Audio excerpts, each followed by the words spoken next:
Bapak Ibu hadirin jemaah yang dimuliakan Allah Subhanahu wa taala. Kita lanjutkan kajian tafsir Al-Qur'anul Karim. Melanjutkan dari surat yang kemarin masih pada surat Al-Baqarah. Sekarang ayat yang ke-14. Di ayat sebelumnya Allah telah sampaikan bahwa masih pada gambaran ciri orang munafik yang kemarin disampaikan adalah orang yang senantiasa merusak dari apa yang telah Allah siapkan untuk kita. Ketika dikatakan kepada mereka la tufsidu fil ardh, jangan merusak bumi, tetapi mereka malah merusak bumi dengan alibi dan alasan yang bermacam-macam. Di ayat yang ke-14 ini Allah sampaikan wa idza laqul ladzina amanu qalu amanna. Ada juga orang yang dikatakan kepada mereka amanu, berimanlah olehmu sekalian, qalu amanna. Dengan mulutnya, dengan lisannya mereka mengatakan saya beriman.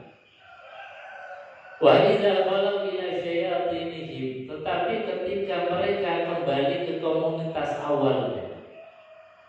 Ini bahasanya Quran, komunitas yang belum beriman atau komunitas yang mengajak untuk memusuhi Rasulullah SAW, itu disifati sebagai asyayatin, sebagai setan. Artinya kalau kemudian ada orang beriman tapi imannya hanya lip service, ketika kembali kepada komunitas kekufuran mereka ikut menjadi kufur, bahkan mengolok-olok orang yang beriman. Wa idza qalu ila syayatinihim, ketika kembali kepada komunitas kesetanannya mereka, komunitas setan-setan mereka, kekufuran mereka, qalu, mereka mengatakan inna ma'akum, sesungguhnya saya ini masih sama seperti kalian. Saya masih bersama kalian. Saya masih dalam keadaan ya kufur, belum mengimani Muhammad. Saya dekat dengan Muhammad ini ya edok-edok aja, hanya untuk tasyabuh atau mengelabui saja. Nah, ini namanya munafik yang hakiki. Jadi bahayanya luar biasa. Di hadapan orang muslim ucapannya itu seperti orang muslim, mungkin juga pakaiannya seperti muslim, gaya hidupnya mungkin seperti muslim, tetapi ketika kembali kepada komunitas kafiran mereka sama sekali tidak ada identitas muslim. Nah, ini yang susah untuk dideteksi. Makanya disifati sebagai walidha kalau ila syayatinihim qalu inna ma'akum innama nahnu mustahzi'un. Dan sesungguhnya kami mustahzi'un, orang yang membuli saja, mengolok-olok saja. Jadi seolah-olah temenan sama muslim, seolah-olah ikut menjadi muslim, tetapi mereka sejatinya belas tidak ada keimanan sama sekali. Jadi sekali lagi ini adalah munafikun yang hakiki, munafik yang hakiki. Karena apa? Dalam hatinya belas belum ada rasa iman. Bahkan ini yang menjadi paling bahaya, musuh dalam selimut. Mau diperangi kok kelihatannya ikut kita, mau diperangi kok sepertinya muslim. Tapi kalau kita mau mengecap sebagai kafir, kok ya belum ada buktinya, karena buktinya mereka juga baik, dekat dengan kita. Nah, ini adalah sesuatu yang harus diwaspadai. Dan ini sama sekali tidak boleh ada di dalam hati kita. Bermuka dulu.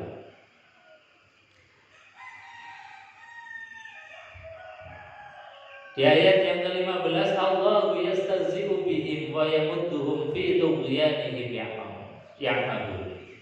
Langsung dibalas oleh Allah Subhanahu wa taala atas bulian mereka, atas tipu daya mereka itu. Allahu yastahzi'u bihim, justru Allah lah yang memperolok-olok mereka. Justru Allah Subhanahu wa Ta'ala yang sedang mempermainkan dan membuli mereka, seolah mereka itu membuli kita, membuli kaum muslimin, tetapi sebetulnya dia sedang memperolok-olok, sedang menertawakan dirinya sendiri. Karena apa?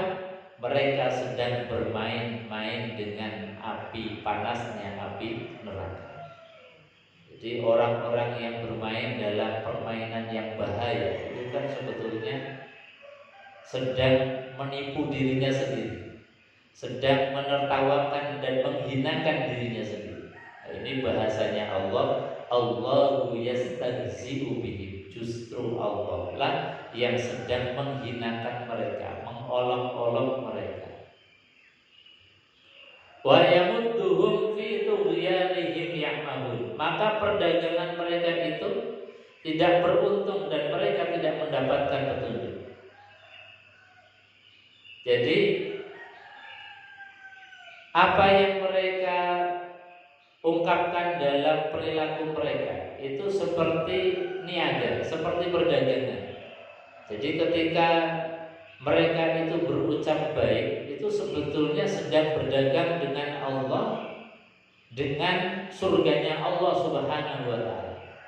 Maka ketika mereka disifati oleh Allah Subhanahu wa Ta'ala sedang memperdagangkan sesuatu yang jelek, yang sangat jelas sekali, mereka memperlihatkan kemunafikan, maka disifati oleh Allah mereka sebetulnya sedang melakukan perdagangan yang tidak ada untungnya sama sekali. Makanya ulaikal ladzina ishtaraw ad-dhalalata bil huda.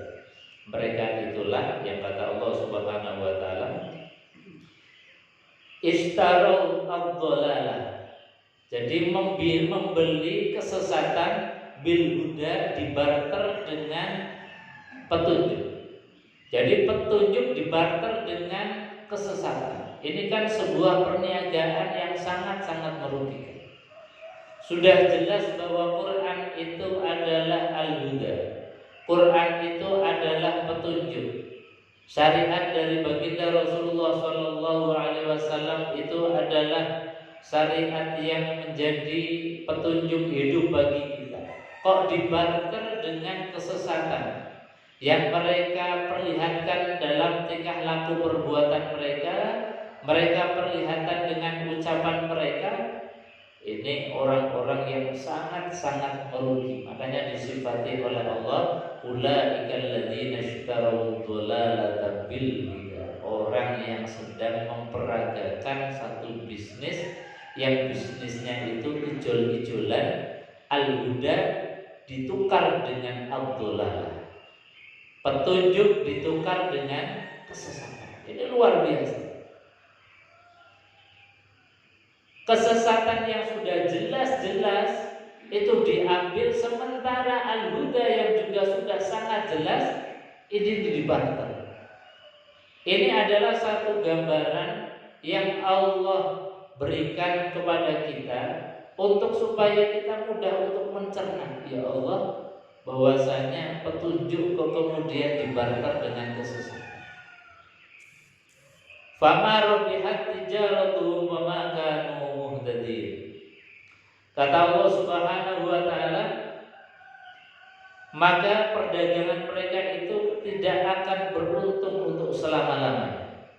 Wa ma kanu muhtadin, dan mereka orang yang tidak akan mendapatkan petunjuk untuk selama-lamanya, ditutup rapat oleh Allah. Fi qulubihim maradun, di dalam hatinya terus-menerus ditambah penyakit-penyakitnya. Bahkan khatamallahu ala qulubihim wa ala absarihim ghishawatun wa lahum adzabun adzim.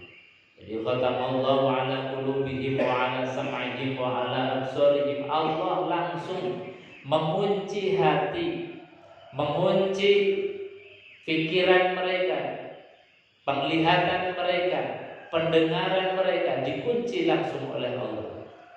Na'udzubillah summa na'udzubillah. Artinya dikunci itu apa? Tidak akan kemudian ada potensi untuk mendapatkan hidayah dari Allah. Ini karena ulah dari mereka sendiri.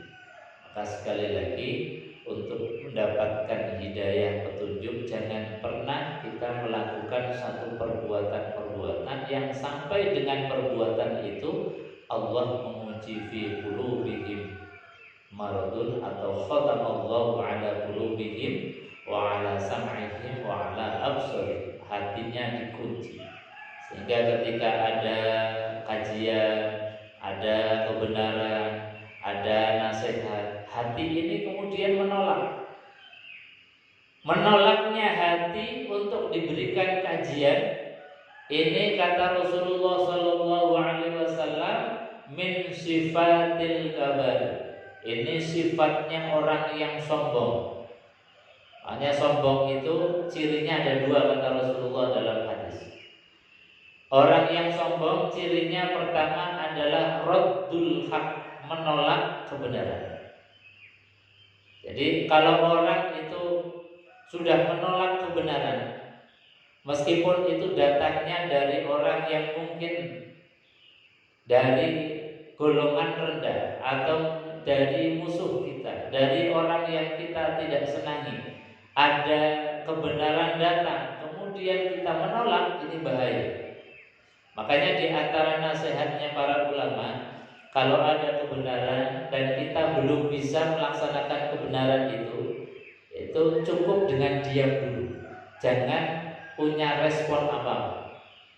Jadi kalau ada kebenaran, kita responnya kemudian dengan raddul haq, menolak, ini bahaya. Karena apa?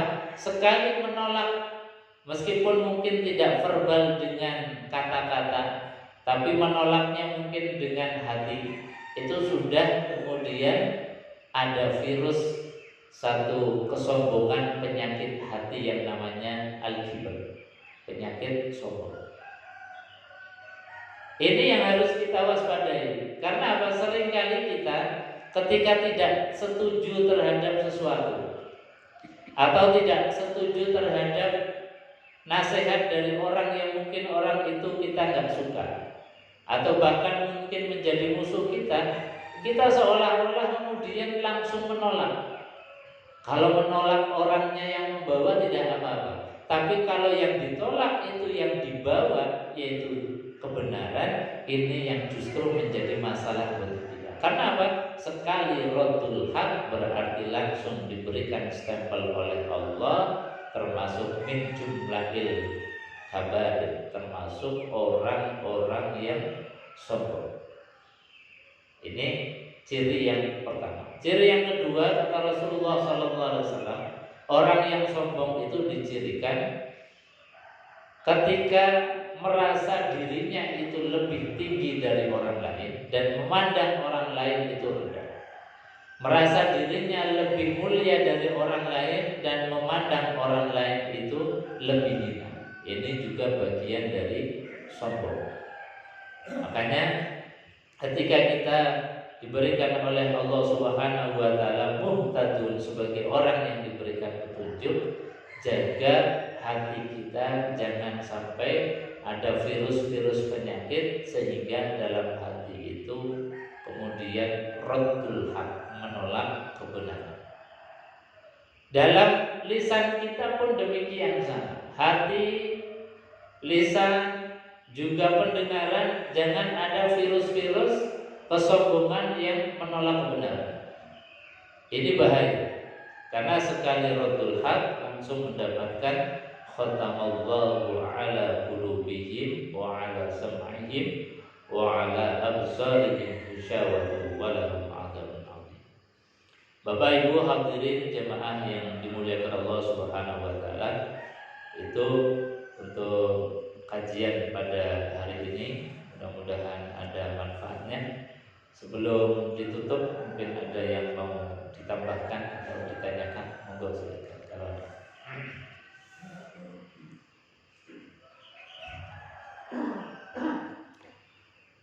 Cukup ya? Kalau cukup, kita tutup dengan doa kafaratul majelis bersama-sama. Bismillahirrahmanirrahim. Subhanakallahumma wa bihamdika Asyhadu an la ilaha illa anta astaghfiruka wa atubu ilaik. Assalamualaikum warahmatullahi wabarakatuh. Allahumma